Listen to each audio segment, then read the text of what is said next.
Let's meet our next guest. I had a little student who absolutely loved science. So he had a science event that he purchased for his classroom.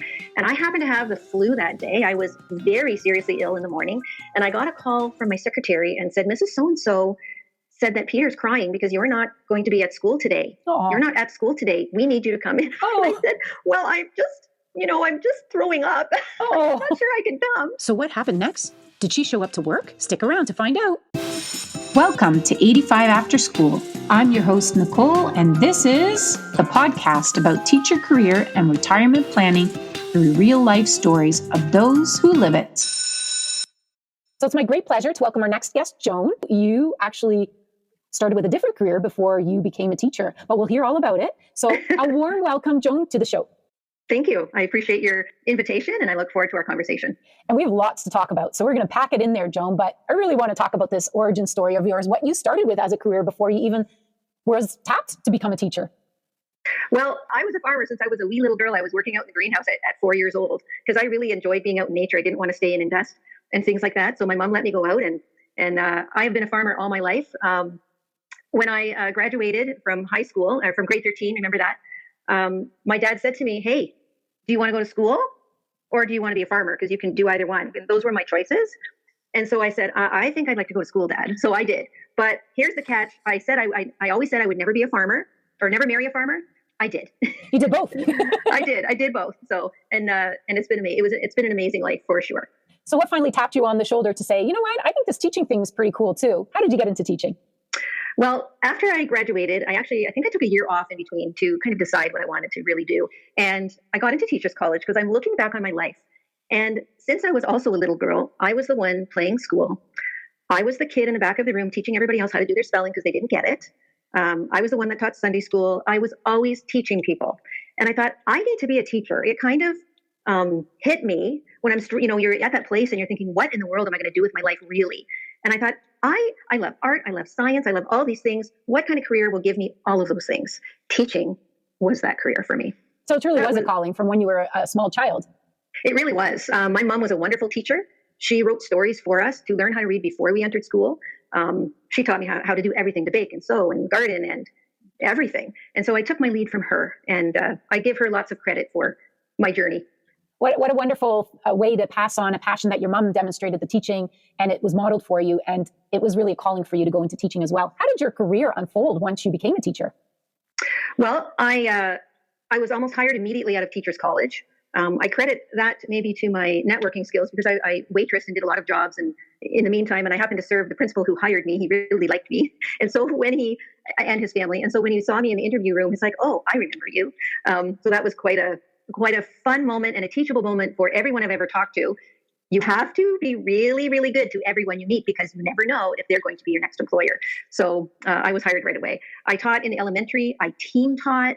I moved schools after my first child and went straight back into kindergarten. I taught my own son, JK, in a little country school and moved up as my daughters came in. They were a little bit more tricky to teach, so I left that to other professionals. I ended up in an inner city school, and that was eye-opening for me because I had been in country schools for so long. That was challenging, but I have to say I absolutely loved it. Because I had such a farming background, and I immediately took on the eco schools lead teacher. I did it about three to four times a week on my every noon hour recess. I was doing eco schools with kids, and that kept me very energized. I didn't ever sit still. I team taught a lot. I took every opportunity I could to network with other teachers. When the early literacy program started in Ontario, my principal said, you need to do this. You're a natural fit. You get along with so many kids. You need to do this.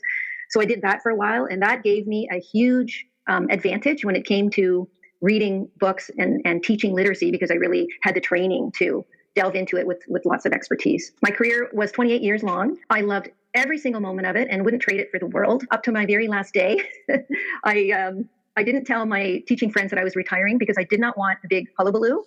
And they somehow found out and gave me one anyway, but that's okay.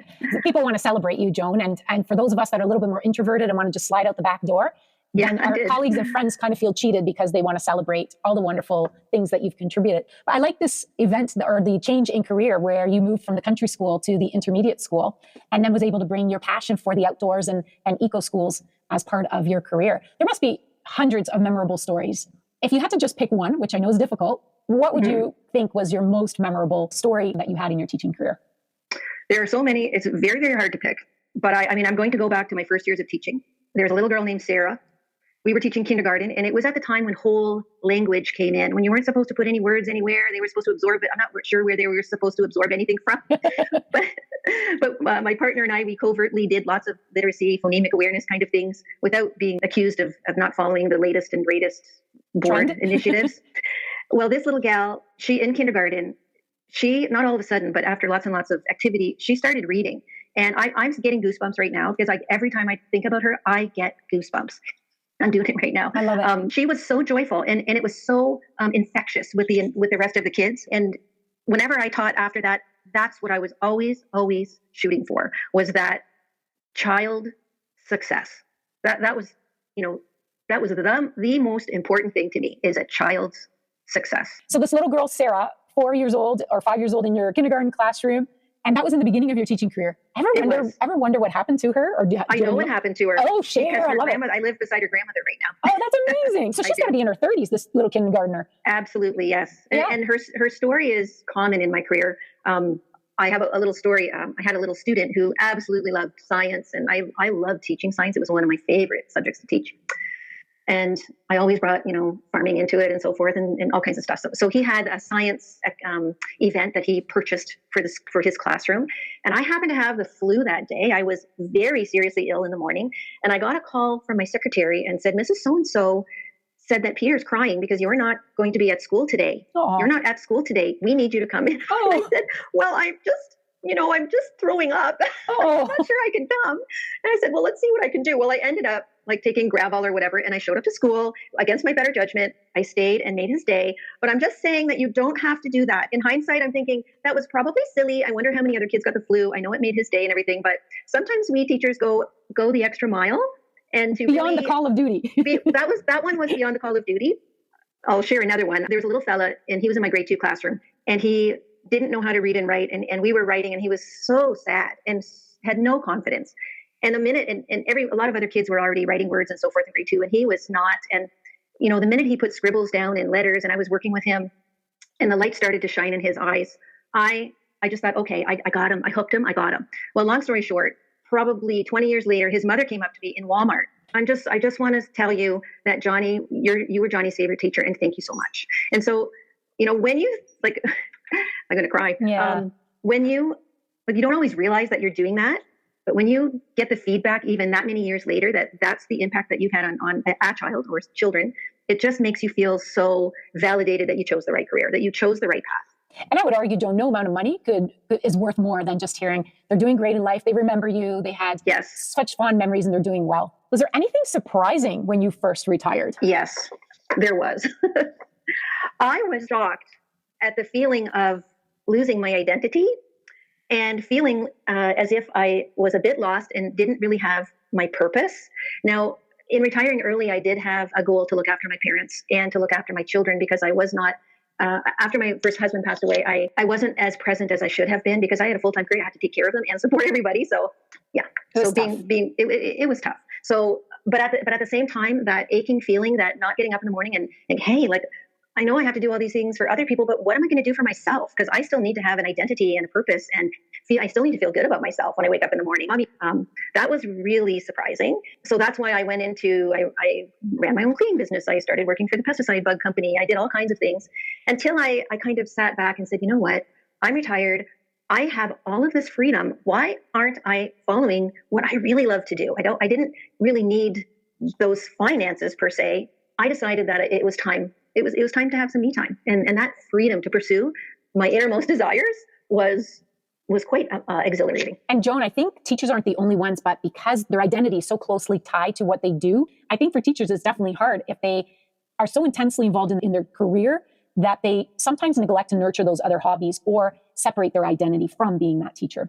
That's so right. I can definitely identify with that. And so, as another guest called it, playing squirrel for a little bit to figure out once you retired what that true passion was. Now, Joan, there's got to be something that you might miss about teaching. I absolutely miss my colleagues because they were my best friends. And I absolutely miss engaging with my students because they provided the everyday challenge and the everyday motivation to do my job better. Because I've written a book and I go back into classrooms, I always say to myself, what was I thinking? Why did I quit teaching? I love being around kids. Yeah. So that part, I totally miss that part. I think you've had a couple of false starts with retirement, but there was a point where you did actually decide to retire. Yes. Can you maybe, what passions keep you busy after 28 years as a teacher, as an educator?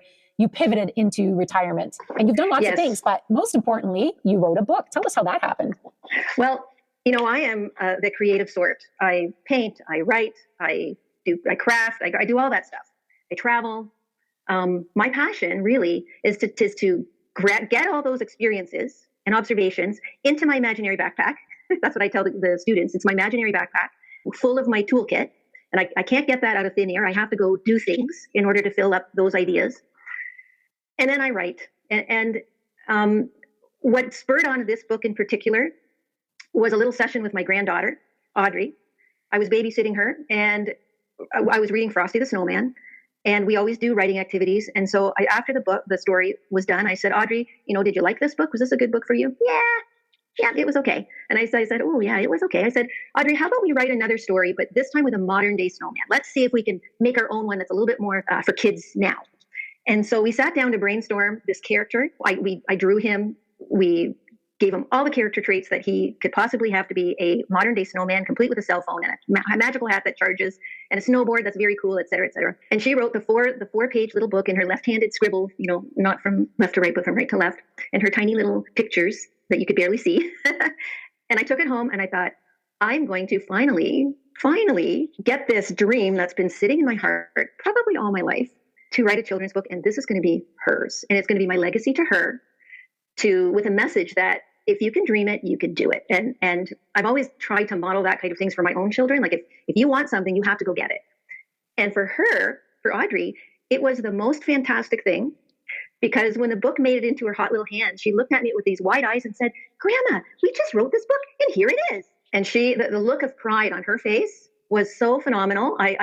I don't know that I could ever capture that look again. It was just, for me, a dream come true and a way for me to leave a legacy that I'm not sure how I'm going to top that one, but we'll see. Definitely a legacy. And the wonderful book is called Ice Cap. And we have a wonderful treat for the listeners as your granddaughter, Audrey, is here to share her love for the book that she co-authored. So let's take a listen. We wanted to share a little bit about the story. Yeah, the Ice Cap. Do you remember what we did to come up with the story? We first made up the characters. That's right. Because first you have to make up characters before you actually start this whole story. Right. And what are the parts of Ice Cap that you thought were very cool? That his heart is made of gold. Yes. And what do you like about his glasses? That they are very cool. He makes his own presents. And why does he do that? Because he wants them to be extra special. Special. Yes. And why are our own presents so extra special? Because you make them yourselves and you get them from your heart. That's right. And your brain. That's right. And Ice Cap's very tech savvy, which means he has something very special that he can talk to his friends with. What was that in the story? His magic cell phone. And how does he charge that? In his magical hat. Yes, that was one of the coolest parts that we came up with when we did this. Audrey, how old were you when we came up with Ice Cap? I think like 3. Yeah, you were 3, almost 4. Yeah. And so 3.5. Yeah, about 3.5. I thought it was really cool. Yeah, you were very excited. I remember that you were very excited. Is there anything that you'd like to say to other kids who are reading Ice Cap? Enjoy the book and hope you have a wonderful rest of the year. Thank you, Audrey. I'm sure there's listeners already out there that are like, where can we get this? Well, I started, of course, it's on Amazon, Barnes & Noble. And then I got it into Canada. It took a while. I had to do that myself to get it into Indigo. But I really started locally with a kind of a grassroots approach. Because for me, that's great if you sell your book. But if you don't connect with kids with your book, for me, that didn't hold much meaning. So I started my website and I started a little blog and I started going out to classrooms with my book. And I've been to classrooms from JK to grade 7. I'm supposed to be going into a grade 8 soon. I haven't quite gotten there yet. And taking that book into kids. And they are so receptive. They want to know about the writing process. They're so engaged. They're so excited that a 4-year-old was able to get a story or inspire a story that ended up in print. I guess what I'm saying in a nutshell is that you can write a book. Anyone can write a book. But when you have that personal connection with children, that's what makes the success. Absolutely. And I think the picture book format, it's very engaging. So remind all the listeners the name of the book and where they can find it. And we'll put it in the show notes as well. Okay, so the name of the book is Ice Cap. It's very Canadian. It is available on indigo.ca for Canadians is your best source, amazon.ca, amazon.com, and barnesandnoble.com. That's wonderful, Joan. And they can also go to your website, which is very inviting, and they can see the wonderful illustrations, some of the illustrations as well that you have. Definitely worth and supporting your and your granddaughter's endeavor in writing. I love it. Thank you so much. And so writing keeps you busy. I know you've been traveling. I know that you're still got a little bit of green thumb going on in your hands. What are some of the other things that really give you that energy that you don't sleep a lot, Joan, I think. I don't. Can you see the bags under my eyes? Not at all. You look fantastic. Thank you. Yes, I don't sleep a lot. Right now, I'm taking an online painting course because I love to paint. I just finished an online course to query or pitch an agent because I'm very interested in becoming a student of publishing and figuring out how to can make that connection with a literary agent. That's on my docket. I have so many children's stories already written. I have quite a few to pick from that I can do this with, but that's another story. I love to travel. I've been to Morocco on the Rhine Danube on a river cruise. I've also met children's authors at those places, and I always seek out children's books. I'm attending an indie book conference in Toronto later this month, and we owe it to children all over the world to try to give them something that is engaging and try to, increase their literacy. Joan, you have all this wisdom, all this life experience, teaching experience, your many different jobs and entrepreneurship that you've had. Yes, I did. You have wealth of information. What advice would you give to beginning teachers, middle career teachers? They're kind of tired. And those late career teachers who feel shackled, but they're close to stepping into their wonderful journey. What advice would you have for each of those groups? Okay, the blanket advice is to take care of your health. You're not unable to be replaced. If you get sick, take the day off and feel better. That's just a blanket piece of advice for everyone. I didn't all the time, and I did regret that sometimes. For beginning teachers, I want them to know that they need to find a mentor, somebody who they can learn from. Don't be discouraged if you make mistakes. We don't all enter the profession as a seasoned professional, able to manage 25 little people with ease. That doesn't happen. Seek the support of your colleagues and your principal. Know that you're not alone. For middle teachers, now that you've really found your voice, and I use that a lot, like you have to find your voice. My voice in the classroom was very quiet. And so when people came into my classroom, they couldn't, why isn't everybody yelling and screaming like in my classroom? And I said, well, it's because I give the kids time to do that, but I structure it in such a way that when it's a quiet time, they can hear my voice. Anyway, so to middle teachers, now that you found your voice and you've created your own brand of what I call magic in your classroom, and you found your grade level that resonates, you need to become a leader. And I know that it's stressful to run extracurriculars, but when you have some experience under your belt and you have a little bit of leeway because you know how you're planning and some of it is second nature to you.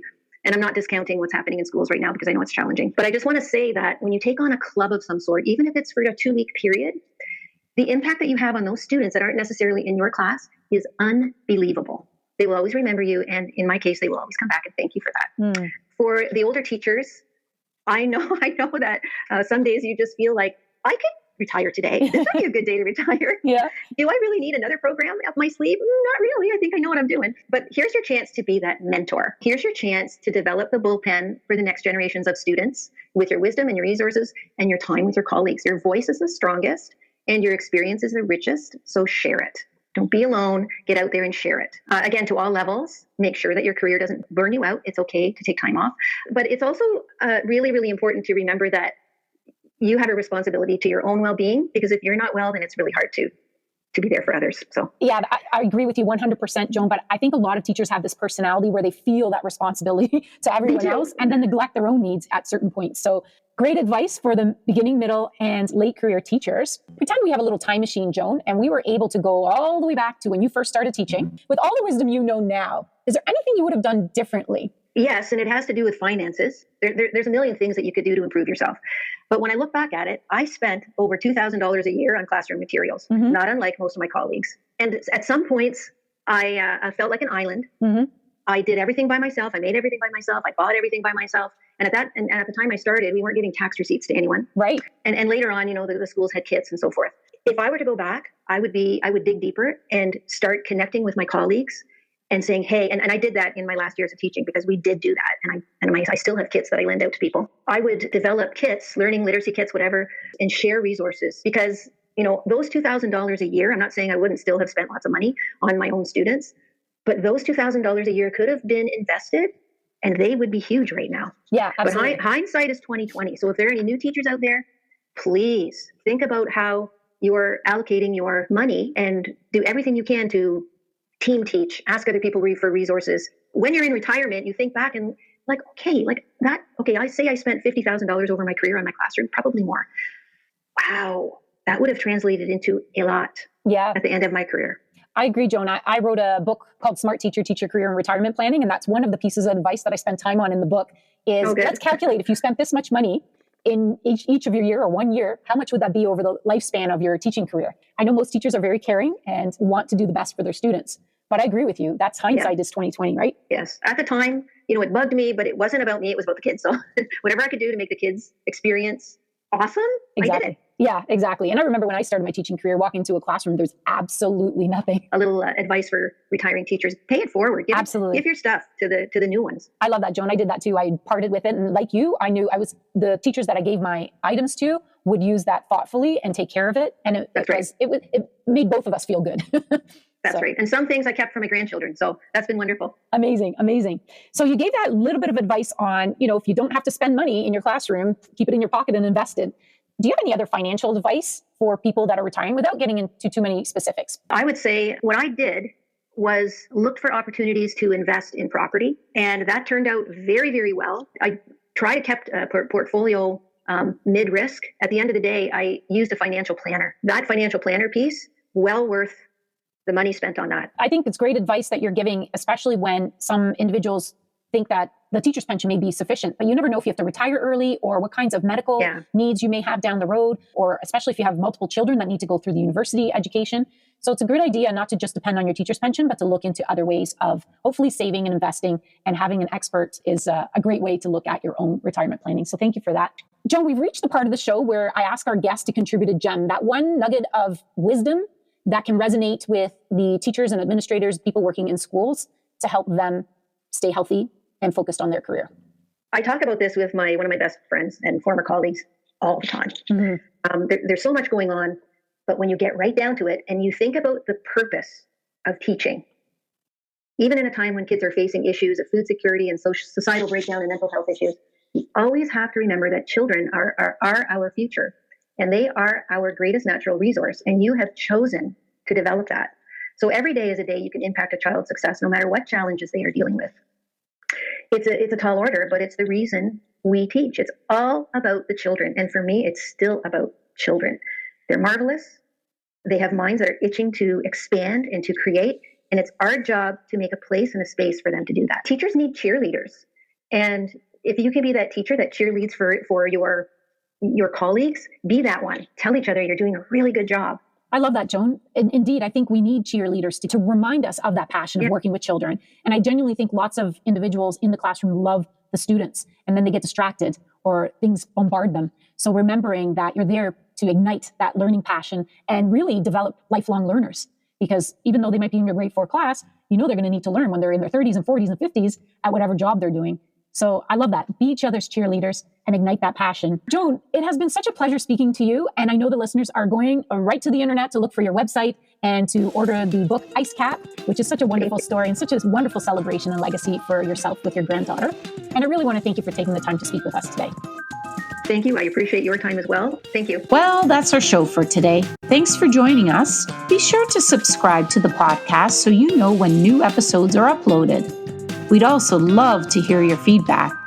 Leave a review or connect with us on Instagram or Facebook at 85 After School. Hey, if you're interested in being a guest, be sure to email us directly, 85afterschool@gmail.com. That's 85afterschool@gmail.com. Until the next episode, be good to yourself,